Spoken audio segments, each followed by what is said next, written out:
काशी के प्रतिनिधित्व करते हैं हमारे प्रधानमंत्री जी। काशी एक तरह से पूरा देश है, दुनिया के देश के हर लोग रहते हैं, हम वहीं पढ़े। बहुत खुशी होगी इस सदन को, वहां एक परंपरा है, कुश्ती की परंपरा। मैं कुश्ती का खिलाड़ी, 134 व्यायामशाला, कुश्ती का व्यायामशाला प्रधानमंत्री जी ने बनाया है। और वहां जाकर देखिए, नौजवान पट्टे रोज वहां अभ्यास करते हैं। इनसे पूछिए कभी व्यायामशाला के बारे में सोचे हो? इनका काम है ही नहीं है, ये सोच ही नहीं सकते। ये तो तैयार हैं। हम तो अध्यक्ष जी कभी फिल्म देखे नहीं है, पढ़ते समय भी कभी फिल्म नहीं देखा हूं। उससे कोई अब नफरत नहीं है, हेमा जी अन्यथा मत लीजिएगा। हमको फिल्म से कोई नफरत नहीं, लेकिन किसान हूं, मेरे मन में नहीं है फिल्म देखने का। लेकिन मैं देखा लखनऊ में 2 नौजवान राजनीतिक क्षेत्र में काम करने वाले ऐसे ऐसे हाथ हिला रहे थे।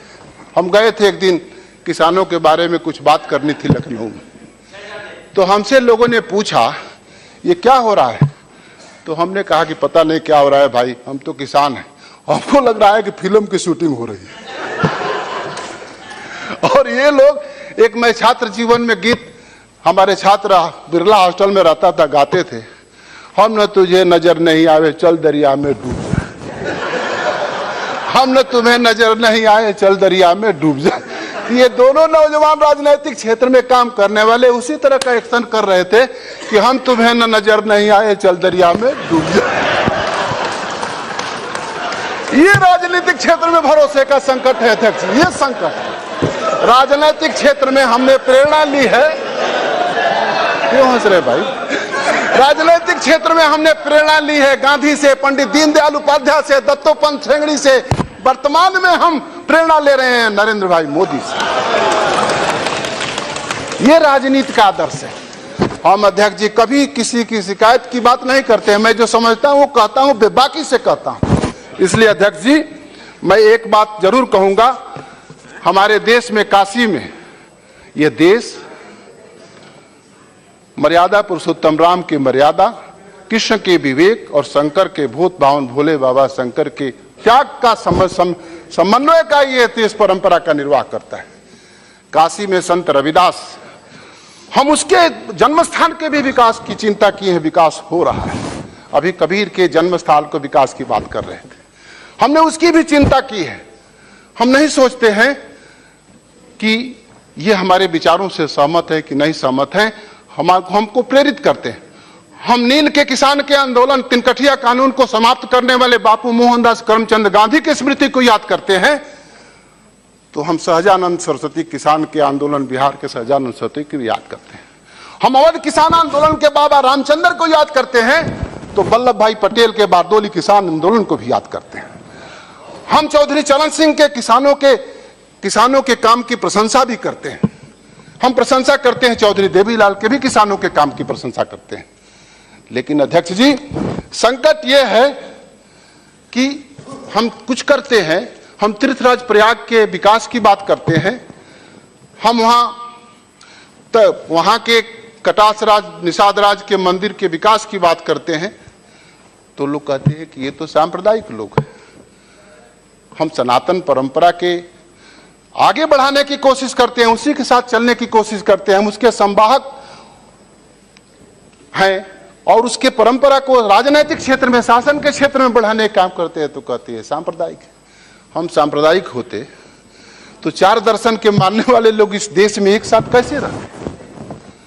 हम अगर सांप्रदायिक होते तो 4 दर्शन की रचना करने वाले लोगों को हम कैसे कहते कि चरवाहा? हम समाज में दुनिया को परिवार मानने वाले लोग हैं, इसलिए नफरत की बात करते हैं।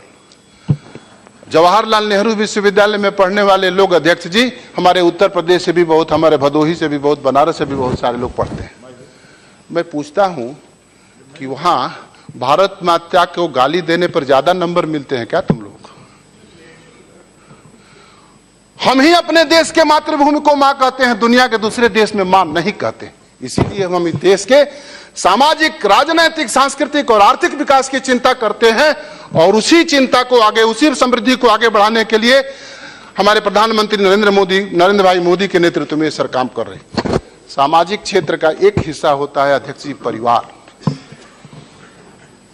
दुनिया के दूसरे देश में परिवार नहीं होती। परिवार की संस्था हमारे ही देश में है।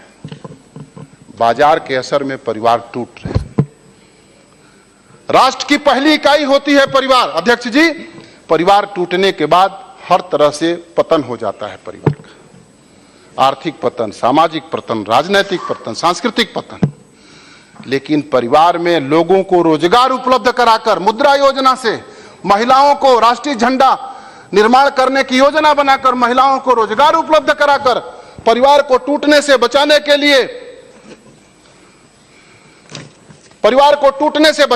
लिए हमने जो कोशिश की है, ऐतिहासिक कोशिश है अध्यक्ष जी। और परिवार टूटता है तो मैं नहीं समझ सकता हूं कि देश को कैसे बचाया जा सके। यहीं बैठते थे पूर्व प्रधानमंत्री चंद्रशेखर जी। एक बार उन्होंने भाषण दिया था, जब गरीबों का दिल टूटता है तो देश को टूटने का खतरा पैदा हो जाता है। हमारी वैचारिक कई तरह की असहमति चंद्रशेखर जी से हो सकती है। हमारे साथ स्वदेशी आंदोलन में उन्होंने काम किया है, लेकिन गरीबों के दिल को टूटने से बचाने के लिए, गरीबों का दिल जब टूटता है तो देश टूटने का खतरा पैदा हो जाता है। गरीबों के दिल को टूटने से बचाने के लिए हमारे देश के प्रधानमंत्री नरेंद्र भाई ने जो कदम उठाया है, वो गरीबों के दिल इतने मजबूत हो गए हैं कि वही छाती तान के कहते हैं कि मेरी 56 इंच की छाती मेरी है। वही कहते हैं। इसलिए गरीबों को लगता है कि हमारे बीच का प्रधानमंत्री है, किसानों को लगता है कि हमारे बीच का प्रधानमंत्री है, परिश्रम की प्रतिष्ठा स्थापित करने वाले लोगों को लगता है कि हमारे बीच का प्रधानमंत्री है।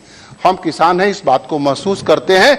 और जिसको भी मैं चुनौती देता हूं, जिसको भी किसान के विषय पर बहस करनी है, नोटबंदी के सवाल पर मुझसे बहस कर सकता है, मैं उसको उत्तर दे सकता हूं। अध्यक्ष जी, जानते हैं, जल लूटने वाले, जंगल लूटने वाले, जमीन लूटने वाले, जन लूटने वाले, एक ऐसा आवारा पूंजी कमाने वाला नौदौलतिया गांव-गांव में पैदा हो गया है।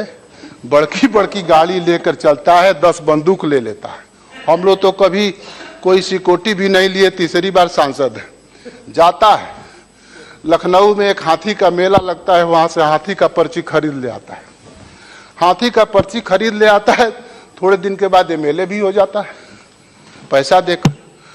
पहले तो सोनपुर में हाथी का मेला लगता था, बिहार में। जब जन लूटने वाले, जंगल लूटने वाले, जमीन लूटने वालों के जेब में जो पैसा हुआ 1000 रुपए का, 500 रुपए का, तो एक हाथी का मेला लखनऊ में लगने लगा। लेकिन सोनपुर के मेले में और लखनऊ के मेले में बहुत बुनियादी अंतर है अध्यक्ष जी। सोनपुर का मेला का मालिक जब पर्ची काट देता था तो हाथी का मालिक हो जाता था किसान। लखनऊ के मेले में, जब लखनऊ के मेले के मलिकाइन जब पर्ची काटते हैं, उधर से बड़की गाड़ी वाला आता है जौनपुर सुल्तानपुर तक, गुमदेव भाई, तब तक फोन आता है कि तुम हाथी के मालिक नहीं रहे, दूसरा हाथी का मालिक हो गया, क्योंकि बोली लग गई दूसरी। बस फिर वो लौट जाता है। लेकिन अध्यक्ष जी, 8 नवंबर के बाद जब से 1000 और 500 रुपए का नोट का बंदी का फैसला हुआ, लखनऊ का हाथी का मेला उजड़ के फिर से सोनपुर में चला गया। यह है राजनीतिक क्षेत्र में भरोसे का संकट। और संकट के समाधान के लिए राजनीतिक क्षेत्र में जब तक भरोसे का संकट रहेगा, लोकतंत्र पर संकट हमेशा रहेगा। इसलिए अध्यक्ष जी, किसानों के लिए, नौजवानों के लिए, महिलाओं के लिए और देश के आगे बढ़ाने के लिए, किसानों की आर्थिक, सामाजिक, राजनीतिक और सांस्कृतिक समृद्धि के लिए जो राष्ट्रपति के अभिभाषण में महेश जी ने अपने संवाद किए, जो हमारे प्रधानमंत्री जी ने जिन कार्यक्रमों को आगे बढ़ाया है, मैं किसान होने के नाते कह सकता हूं कि किसानों की आर्थिक समृद्धि 2022 में दुगनी नहीं तिगनी हो जाएगी। इस बात को मैं कह सकता हूं। अध्यक्ष जी, मैं इन लोगों से निवेदन करूंगा, कुछ बात पर अगर असहमत नहीं होंगे तो लोकतंत्र की आत्मा मर जाएगी। असहमति करिए, लेकिन उल्टा पढ़ाइन जैसा मत बनिए। उल्टा पढ़ाइन जानते हैं क्या? भोजपुरी का कुछ भी कहेंगे तो उल्टे बोलेंगे, कुछ भी कहेंगे तो उल्टे बोलेंगे, कुछ भी कहेंगे तो उल्टे बोलेंगे। वही है उल्टा पढ़ाइन। उल्टा पढ़ाइन वाला काम छोड़ दीजिए, उन लोगों को बताइए उल्टा पढ़ाइन मत बनो। लोकतंत्र में असहमति तो होती ही है, होनी ही चाहिए। To oppose is democracy. अगर लोकतंत्र में अपोज नहीं होगा तो डेमोक्रेसी कहां रहेगी? हमारे प्रधानमंत्री जी इस बात को कहते भी हैं। लेकिन आपको लगता है कौशलेन जी, हीन भावना से मत जियो, ये मत जानो कि वही लोग प्रधानमंत्री वहां बैठने वाले हैं। लोहिया जी के किताब को पढ़ो, दीनदयाल जी क्यों उनके साथ सरोकार किए था ये पढ़ो।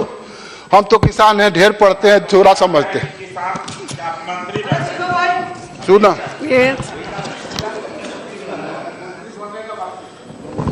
इसलिए हाँ जी, वीरेंद्र जी स्पीकर क्या बन जाएगा? हाँ मैं बताता हूं आप क्या बन जाएंगे, अभी बताता हूं। अध्यक्ष जी, नोटबंदी के बाद भ्रष्टाचार मिटाने का जो कार्यक्रम शुरू किया प्रधानमंत्री ने, देश के सामने वादा किया था, वो कहते नहीं है, करते हो दिखता है। बंगाल में दिखा ना। अभी चिंता मत करिए, आप भी उसी में आने वाले हैं। मैं गया था, 1470 रुपए किसान का दाम, धान का दाम। बैठिए, 14 बैठो पहले मेरी बात सुन लेना। 1470 रुपए के 14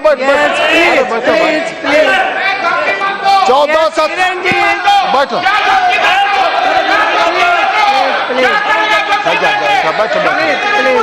अच्छा बैठो। 1470 रुपए धान का दाम तय किया था। मैं बंगाल में गया था, किसानों ने 1000 रुपए कुंटल धान खरीदने के लिए विवश किया। 1000 रुपए कुंटल धान बेचने के लिए किसान वहां बंगाल में विवश हैं। उत्तर प्रदेश में वही हाल है। 1470 रुपए केंद्र सरकार ने तय किया है। सरकार से संबंधित लोग किसान खरीदने वाली कंपनी से मिलकर 1000 रुपए कुंटल धान बेचने पर किसान को मजबूर कर रहे हैं। इसलिए मैं अध्यक्ष जी कह रहा हूं, भ्रष्टाचार के विरोध में चलने वाला यह कार्यक्रम 109 करोड़ रुपया एक हमारे प्रदेश के पूर्व मुख्यमंत्री का पकड़ा गया। चू कोई नहीं किया, कोई चू नहीं किया। चीफ सेक्रेटरी मद्रास का, हम तमिलनाडु का पकड़ा गया, कोई चू नहीं किया। बंगाल में, अपने उत्तर प्रदेश में बैंक के कितने अधिकारियों ने गड़बड़ किया, पकड़े गए, जेल में गए, कोई चू नहीं किया। इसलिए अध्यक्ष जी, मैं कह सकता हूं, आपके समय की मर्यादा का ध्यान रखते हुए मैं इस बात को फिर दोहराता हूं, प्रधानमंत्री जी, आप इस देश को स्वाभिमानी देश बनाने के लिए, स्वावलंबी देश बनाने के लिए, सबल देश बनाने के लिए, किसान परस्त देश बनाने के लिए, भारत परस्त देश बनाने के लिए जो कदम आगे बढ़ा रहे हैं, इस देश का 82% किसान आपके साथ होगा और बाकी लोग भी आपके साथ जरूर रहेंगे। आगे बढ़ते रहिए, पूरा देश आपके साथ रहेगा। मैं आपको बार बार सलाम करते हुए अपनी बात को पूरा करता हूं।